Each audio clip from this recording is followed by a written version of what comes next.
What is up, folks? Welcome back to the Fight Scene YouTube channel. Today we are going to be doing a quick, short as possible breakdown for this weekend's UFC Nashville Lewis vs Teixeira fight night. I'm pretty excited for this one, folks. I'm not going to lie. It's actually got some pretty good fights. Unfortunately, we're back to an old schedule of prelims at midnight and main card at 3 a.m. That is South African Standard Time. So, yeah, I probably will be taking a nap in the afternoon and trying to stay up all night for that. But yeah, we've got some pretty good fights. I wouldn't say we really start off with a bang, but we certainly start off with something. So let's jump straight into it. I'm going to try to keep this one as quick as possible. But women's strawweight division, Fatima Klein versus Melissa Martinez. You'd think Klein's from South Africa with a name like Fatima, but she is not. She is from America, in fact. Klein has lost to Vicious, which is not a bad loss. And then she did also KO some other chick. So that's not too bad. And then Martinez, her only loss came against Elise Reed, which is not a great loss. So tough one to choose. I think I am going to go for Fatima Klein on this one.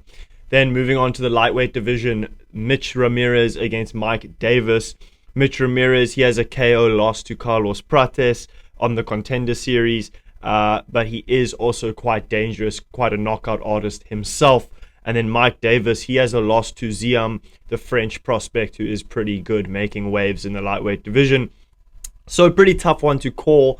I am maybe leaning a bit more towards Mitch Ramirez, maybe a little KO win there. Then in the heavyweight division, Kennedy Inzuku against Walter Walker. I probably pronounced Kennedy's name wrong and I apologize. But yeah, the Nigerian man against Johnny Walker's brother. I don't know how this fight's going to go.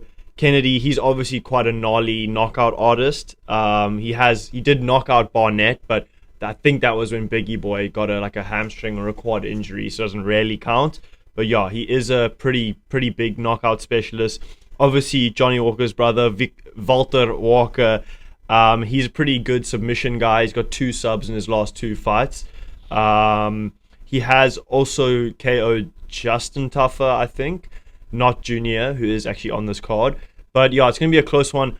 I think I'm going to take Kennedy by KO. But Walker, he's dangerous, but I think this is a big test for him. So Kennedy by KO. Then Lauren Murphy against Eduardo Mora. Not much to say about this one. Murphy's like 41 against 31. So I'm definitely taking Mora on this one, probably by decision. Then a pretty good fight in the welterweight division. Jake Matthews from Australia against Chitty Bang Bang Njokwani. I really like Chitty Njokwani. Jake Matthews, obviously a good fighter. He's got quite a few wins by decision, but he also has a few submission wins. And Chitty Njokwani, he's a knockout specialist, but he has been subbed 3 times. That was pretty early on in his career. So watch out for the Jake Matthews by submission prop here. I reckon there's some value in that. I guess we'll have to wait till later in the week when they release the props, but that's certainly one to look out for. Otherwise, Chitty Bang Bang by knockout could be incoming. He really is a fun guy to watch, and he's dangerous with those hands. Then headlining our prelims is Max Griffin against Chris Curtis. Shame, poor old Chris Curtis. He has not had the best time recently. He's on a tough run. I think he's lost his last 3 or 4 or something like that. But he lost to Brendan Allen by decision. He did get KO'd by Kopylov in his last one, I think. And then obviously Max Griffin, his last one, he lost his submission by Chiesa. So this is kind of an interesting fight. 39-year-old Max Griffin, 37-year-old Chris Curtis. I do kind of like Chris Curtis, but there's not much to him. Not much special about this fight, to be honest. So I'm just going to go Chris Curtis by decision, because why not? Then we move into our main card. The man from Australia, Junior Tafa against Tuko Tokos. So Tuko Tokos, he had a close loss to Navajo Sterling in his last fight, which many arguably think he could have won. It was a very close one. I had money on Sterling, and he did come away with the decision win, so I was pretty stoked about that one. But he takes on Junior Tafa, who's obviously quite a dangerous knockout artist. It's going to be a close one. I'm going to take Junior Tafa on this one, maybe by knockout.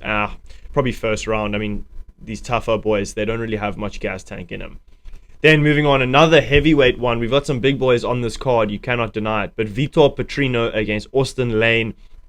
Vitor Patrino, he just lost to KO against Justin Jacoby. I actually had Patrino winning that one, and then Jacoby, of course, proved that he is still pretty dangerous. And then Austin Lane, he just lost by knockout against Pinto. He's not very good. Austin Lane, 37. Patrino's 27. I think Patrino gets this one done by knockout, to be honest. Then featherweight, Nate the Train Landwehr against Morgan Charrier. Charrier, obviously dangerous guy in this featherweight division. He did just lose by decision to Nathaniel Wood on that UFC London card. I thought Charrier was going to take the win, but Nathaniel Wood, the prospect, looked pretty good. However, in this fight, it is a much older Landwehr against a 29-year-old Charrier, and I think Charrier, with his explosiveness, gets this one done by knockout. Featherweight division up next again, Calvin Kada against Steve Garcia. Calvin Kada is on a 4-loss streak at the moment. Oaks, if he loses this one to Steve Garcia, which I think he's going to, he could be getting cut. I don't know if there's any point in renewing him. He doesn't have much draw, much value anymore. And with 4 straight losses, if he loses again, it could be his time. And Steve Garcia, he's the real deal. He's on a 3 knockout in a row streak right now.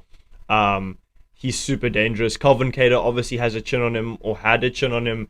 This is going to be close. I think Steve Garcia is going to knock him out, and we could be seeing the end of Calvin Kada.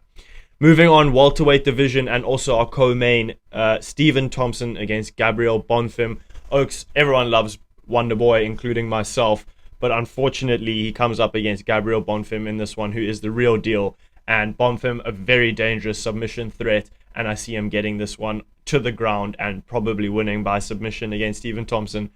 Obviously, I love Wonder Boy, but his time is just up. And honestly, it's sad to see him keep getting, knocked out and finished and stuff. And I kind of just want him to retire now. He's done so much for the sport. Everyone loves him, Mr. Nice Guy, but he's past his prime, and he maybe keeps trying to fight just to get one last win, but it's not looking good. And he's filling the gatekeeper role now, taking on hot 17-1 prospects. So yeah, Wonder Boy, please, just retire for the sake of your fans. But yeah, Gabriel Bonfim probably by submission there. Main event, Derrick the Black Beast Lewis against Tallison Teixeira. This is going to be a good fight. Teixeira, obviously, this is only his second fight in the UFC. Knockout on the Contender Series, I think. Then knockout in his debut. And now he faces the knockout king himself, Derrick Lewis. I think Teixeira is a pretty big favorite in this one. Oaks, I am not going against Derrick Lewis. I will never. I had him in his last fight where he threw that flying knee in the opening seconds, and I have him again here. No matter the reach difference, no matter anything, no matter the age difference, it's a 40-year-old Derrick Lewis, but he still has power in those hands, and all he has to do is catch Teixeira once, and he'll probably put him out. So I will not be betting against my boy Derrick Lewis, and I really hope he gets this one done, and I see him just putting Teixeira's lights out. This is too big of a step up too early, and it just shows that the heavyweight division is in a bit of shambles because they're looking to get new prospects up in the rankings, but I'm telling you, this is too much of a step up for Teixeira. Derrick Lewis by knockout. Watch this space, ladies and gentlemen. And I hope we don't have to come back to that clip and then I'm embarrassed. But yeah, hopefully that was quick enough for you. I wanted to get through that as quick as possible because no one likes to listen to these long-winded videos. That's just all you need to know for your upcoming fights. So yeah, as always, thanks so much for watching. Have an amazing rest of your day, Oaks, and I'll check you in the next one.